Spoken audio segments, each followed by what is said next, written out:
जय हिंद दोस्तों, वंदे मातरम। मैं अनुज। कैसे हैं आप लोग? आशा करता हूँ अच्छे होंगे। सबसे पहले मैं बताना चाहूँगा कि मैं यहाँ पे पहले लिख के पढ़ाता था, लेकिन अभी मैं पेज पे लिख के पढ़ा रहा हूँ क्योंकि बहुत लोगों की शिकायत आ रही है कि वीडियो क्लियर नहीं आ रहा है।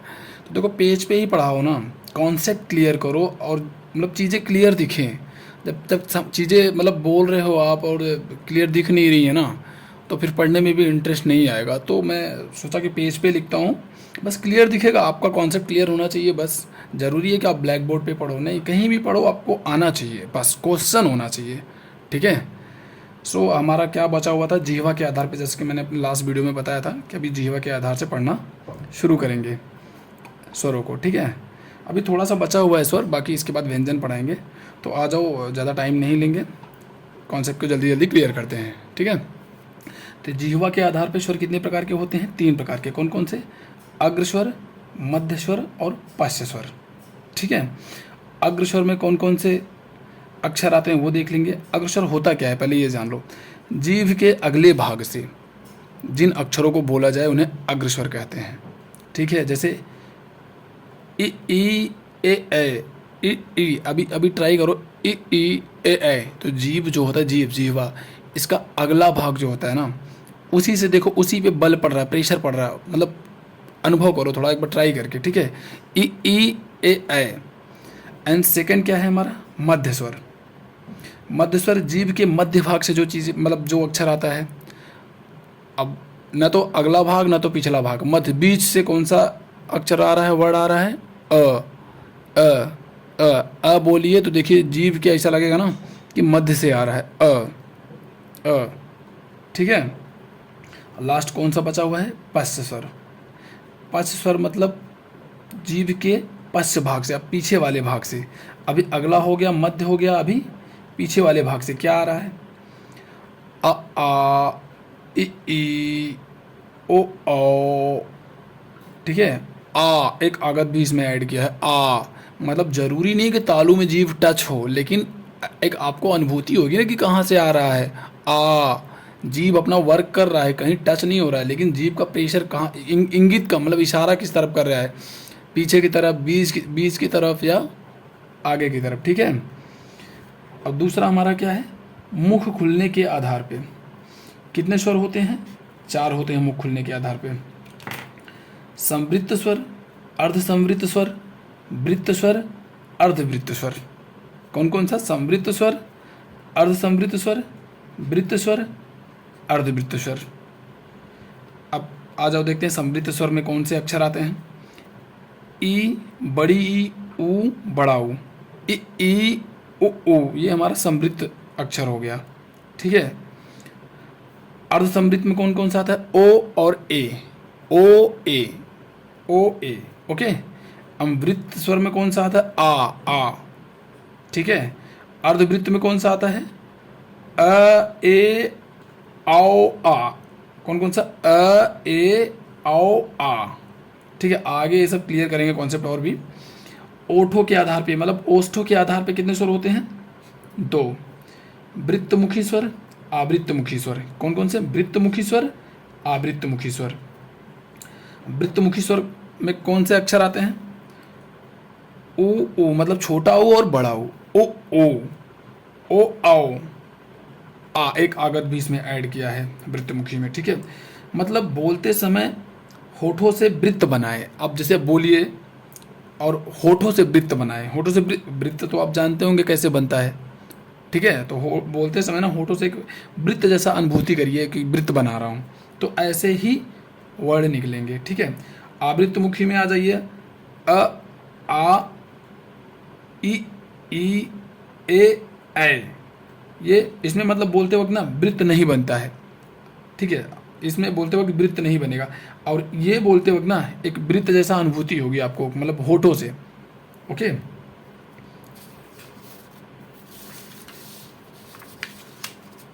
हमारा स्वर क्या है? खत्म हो गया। अब हम आ जाते हैं व्यंजन पे। थोड़ा सा व्यंजन को पढ़ाते हैं। व्यंजन भी बहुत अच्छा टॉपिक है, एकदम इंटरेस्टिंग है। स्वर उतना ही है। ठीक है। इसको आप रिवाइज कर लीजिए और ईजिली कहीं भी नहीं फंसेगा। ठीक है। अभी व्यंजन आके देख लेते हैं। व्यंजन क च ट त प, मतलब क वर्ग के आधार पे है, च वर्ग के आधार पे है, ट वर्ग के आधार पे है, त वर्ग के आधार पे है एंड प वर्ग के आधार पे है। क ख ग घ अंग, च छ ज झ इया ट ठ ड ढ अड़ त थ द ध न प फ ब भ म। ठीक है, अब इतना जान लो, जो हमारा अंग इया ड़ न म है, ये हमारा नासिक वर्ड है, मतलब नासिक के व्यंजन है। क्या है ये? हमारे नासिक के व्यंजन है जो हमारे अंत में पढ़ते हैं, अंग इया ड़ न म। अब जैसे बोलोगे तो ऐसी आपको अनुभूति आएगी ना, नाक के बल पे बोल रहे हैं। जैसे बोलिए अंग गिया ड़, थोड़ा लंबे समय तक बोलिए तो देखिए नाक पे थोड़ा भाई साहब पड़ेगा, प्रेशर पड़ रहा है, न म। ठीक है, बाकी ये सब जो है ना स्पर्शी व्यंजन है, ये जितने हैं ना सब स्पर्शी व्यंजन है, जिसमें च छ ज झ स्पर्शी संघर्षी दोनों बोला जाता है। यूनिक आप इसको स्पर्शी व्यंजन ही मान के चलो, यही स्पर्शी व्यंजन है। ठीक है, अब उतना उसमें डीप में नहीं जाना है। बाकी ड़ ढ देख रहे हैं आप, ये जो ड ढ है ना, ड ढ नहीं है, नीचे बिंदी दी हुई है, ड ढ, ये हमारे उच्छित व्यंजन बोले जाते हैं। ठीक है, और बाकी य र ल व अंतःस्थ व्यंजन में आते हैं। स ख स ह, स ह बोल सकते हैं, स ख स ह बोल सकते हैं, उसमें व्यंजन या संघर्षी व्यंजन में आते हैं। ठीक है, छत्रंग्या और स्र संयुक्त व्यंजन में आते हैं, छत्रंग्या और स्र संयुक्त व्यंजन में आते हैं। बाकी य व अर्धस्वर होता है। ठीक है, बाकी ल जो है पार्श्व से बोला जाता है। जिन वर्णों, अभी ये देख लो, जिन वर्णों के उच्चारण में पार्श्व से ध्वनि का आगमन हो, पार्श्व से मतलब समझ रहे हो ना, पार्श्व से, पास से, उन्हें हम ल कहते हैं। ऐसे जैसे ये ल है ना, ये क्या है? पार्श्व। जिन वर्णों के उच्चारण में पार्श्व से ध्वनि का आगमन होता है उन्हें हम पार्श्विक व्यंजन कहते हैं। ठीक है, ये हमारा यह वह क्या है? अर्धस्वर व्यंजन है। ठीक है, बाकी एक लुंठित र क्या है? हमारा लुंठित वर्ण में आता है। लुंठित वर्ण क्या होता है ये जान लो, जिस वर्ण को बोलने में कपकपी का अनुभव हो, मतलब एक कहते नहीं वाइब्रेशन, कपकपी, थरथराहट आए। जैसे बोलिए र र र बोल रहे हैं तो र जो आपका वर्ड जा रहा है गले से होते हुए वाइब्रेशन पैदा कर रहा है। ठीक है, इसे हम क्या कहेंगे? लुंठित वर्ण कहते हैं। ठीक है, थोड़ा मैं जल्दी जल्दी पढ़ा रहा हूँ इसलिए कि ताकि आप लोगों को बोरिंग भी ना हो। बहुत स्लो, हमको ऐसा नहीं कि वीडियो बहुत लंबा बनाना, वो छोटा छोटा बनाना है। अब आ जाओ संयुक्त व्यंजन देखते हैं। संयुक्त व्यंजन क्या क्या होता है? क्या है? छत्रंग्य, छत्रज्ञस्र, जो वहाँ मैंने भी पढ़ा था संयुक्त व्यंजन क्या होता है। संयुक्त व्यंजन तो ये जान लो पहले, जो छ वर्ड है ना, ये क, आधा क और स यानी ख से बना हुआ है, जिसे कहते हैं छ। त्र किससे बना हुआ है? त और र से मिलके बना हुआ है त्र, ये भी आधा ही है। ज किससे बना हुआ है? ज और इया, इया, इया से मिलके बना है। बाकी स्र बना है आधा श और र से। ठीक है, आ जाओ थोड़ा सा आगत व्यंजन देखते हैं। ये क्लियर हो गया होगा आपको।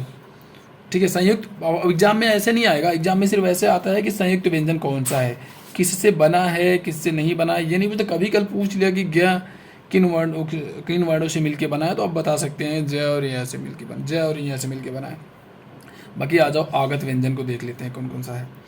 आगत व्यंजन आ के ऊपर ये जो मतलब बिंदी नहीं है, बस ये दिया हुआ है एक अलग आ, और क ख ज फ, इसे क्या पढ़ते हैं? क ख ज ग ज फ, इसे ज नहीं पढ़ेंगे, ज पढ़ेंगे, इसे फ पढ़ेंगे, फ फ। ठीक है, ये सभी अरबी फारसी से लिए गए वर्ण हैं। ठीक है, इन्हें नुक्ता वाले वर्ण भी कहते हैं। ठीक है, ज फ का प्रयोग तो अक्सर देखने को मिलता है हमें, मतलब ये क ख ग ये थोड़ा सा नहीं दिखा होगा, लेकिन ज फ तो अक्सर मिलता है। ठीक है, जैसे जफ़र आ रहा है ना, अरबी फारसी लैंग्वेज का एक झलक आ रही है ना। बाकी आज के लिए इतना ही। एक छोटा सा मैं आपको बता दूं कि हिंदी में मुख्य रूप से व्यंजनों की संख्या टोटल होती है 33। इतना ही मान लीजिए। एग्जाम्पल में एग्ज़ाम में ना ऐसे ही पूछेगा कि व्यंजनों की संख्या टोटल मुख्य रूप से कितनी होती, तब आपको 33 लगा देने हैं। बाकी आप 4 इनको भी जोड़ लेंगे तो 33 4 37 हो जाएगा। 2 और वर्ड हैं, 8 और वर्ड हैं, टोटल 52 चले जाएंगे ना। तो वो सब नहीं, व्यंजनों की संख्या टोटल 33 होती है। ओके, सो दोस्तों आज के लिए इतना ही। कल का नेक्स्ट वीडियो जो आने वाला है ना, बहुत ही इंटरेस्टिंग आने वाला है। कल प्लीज़ आप लोग आ जाएँ। Thank you.